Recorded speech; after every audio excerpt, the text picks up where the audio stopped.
We apply the same laws to everyone. There is not one set of laws for the powerful and another for the powerless, one for the rich and another for the poor, one for Democrats and another for Republicans, or different rules depending upon one's race or ethnicity or religion. Of course, that's a lie, but Merrick Garland spoke before Congress today. I'm sorry, I didn't mean to smirk at the very beginning.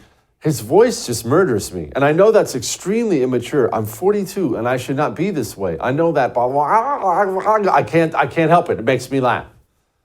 And I really despise Merrick Garland. I don't want to be dismissive about how important his role is. He runs the Justice Department. He's the top law enforcement officer.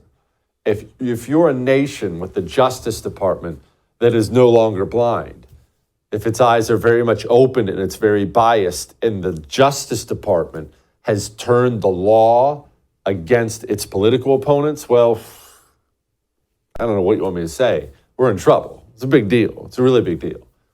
Merrick Garland is a communist.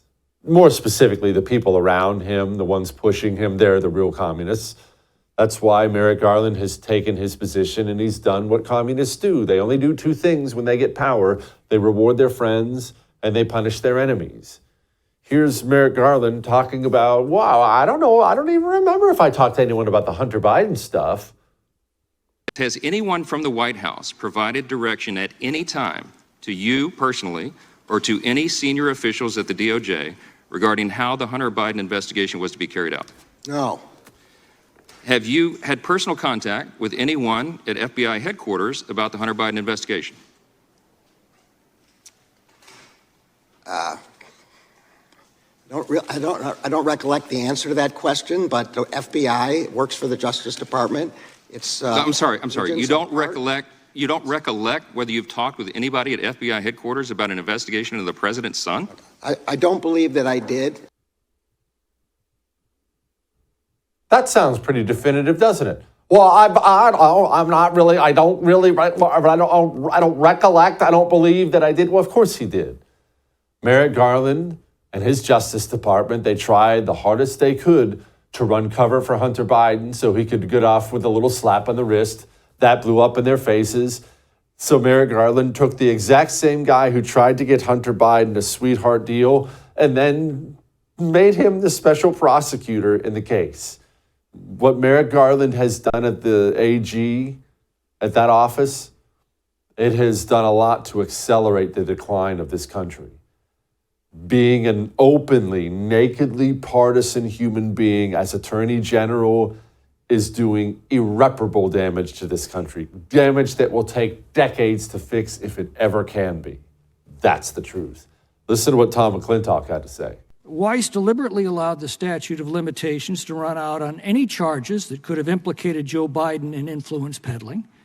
He originally offered Hunter Biden a sweetheart deal that was ultimately upended by the court. And he's the one you appointed to pursue the charges that could implicate Joe Biden. That leads me to only two explanations, either corruption or incompetence. So which is it? Those are the kind of questions that judges would rule out of order. Mr. Weiss was a Republican appointee. Mr. Smith is not registered to either party. His entire career was as a career prosecutor. He's such an interesting cat, isn't he, that Merrick Garland? Because professionally, he's such a tyrannical bully, but personally, he's such a little dork weasel. Joining me now, Paulina Luna, Air Force veteran and now author. Anna, okay, is it corruption? Is it incompetence? I have a very difficult time believing that it's incompetence when you're looking at a list like this of wrongdoing by Merrick Garland in just 2 years. I think it's corruption. You know, McClintock, especially for him to approach it like this, I just want people to know McClintock is very, very by the book.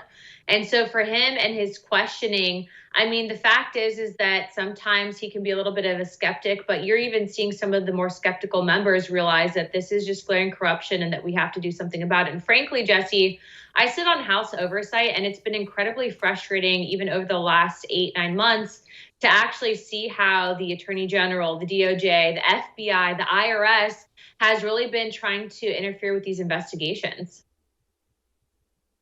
Anna, can you, because you're on the oversight, could you please explain to the people watching why it doesn't seem like anything tangible has actually happened yet? Because while I hate most of Congress, you actually are one of the good ones and they will believe you. So explain to them why it doesn't seem like the ball has moved forward. Well, ultimately, when we first got elected and we took back control over the House, what ended up happening is we started to conduct the preliminary phases of some of these investigations. A lot of them started with subpoenaing bank records, getting or requesting information from the FBI. And what started happening is these bureaucratic organizations that do have these presidential appointees started essentially stonewalling us. And so I think famously, you saw the FBI redacted document that they actually showed members of Congress when we were actually trying to figure out what was happening with a whistleblower that was actually in fear of their life, that the FBI had stated that they were genuinely concerned that this person might get killed with information that they had. And then after that came out that they were basically showing us redacted information, then we finally got the official document. But it's stuff like that that's ultimately been hindering our investigations. And so when you saw in the past week the Speaker saying that we were going to be launching an impeachment inquiry with House oversight, House Ways and Means, and House Judiciary, that's incredibly important because ultimately, Jesse, once this does go to a vote, which I hope it does, and goes on to Senate, although Senate might not vote to impeach, what it allows is it allows the media to cover it, and it allows us to have more what I would say was legislative tools in order to pull back some of that crap that we've been seeing. And that's really been, I think, the hardest part of conducting these investigations. The FBI. Merrick Garland got up there today, and this is a famous line that they love using at the FBI. Democrats love it. A few of the low-T GOPers love it. Talking about how essential it was. Here's Merrick Garland. Funding the FBI would leave the United States naked to violent crime in the United States, which the FBI helps to fight against, to all kinds of espionage, to domestic violent extremists who have attacked our churches, our synagogues, our mosques, and who have killed individuals out of racial hatred. I cannot imagine the consequences of defunding the FBI, but they would be catastrophic.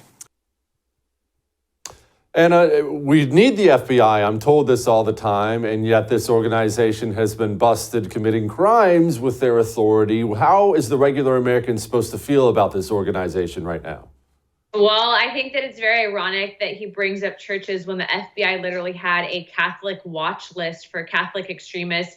God forbid you wear a hat that says "Don't tread on me." You're apparently also an extremist. And my goodness, I have literally a POW MIA flag out front of my house, or out front of my office in Washington, D.C. Does that mean that I'm trying to overthrow the U.S. government? I mean, the fact is that the FBI has been weaponized against the American people and ultimately has been infiltrated. I'm not saying the entire FBI is bad. There's some good folks in there. But what seems like is currently happening is it is indeed a hand and a tool of the woke left, and they're really much so going after people. And it is scary, as a member of Congress, when you see people coming forward that are saying, look, we are either having people knock on our doors because of our political ideologies, or people reported us being, at January 6th, we weren't even there. I mean, all of these things are something that you would see out of, the secret police in Russia, not here in the United States. And so I'm all for defunding. And that's why I think that you're seeing a lot of the fight that you're seeing right now, especially with the CR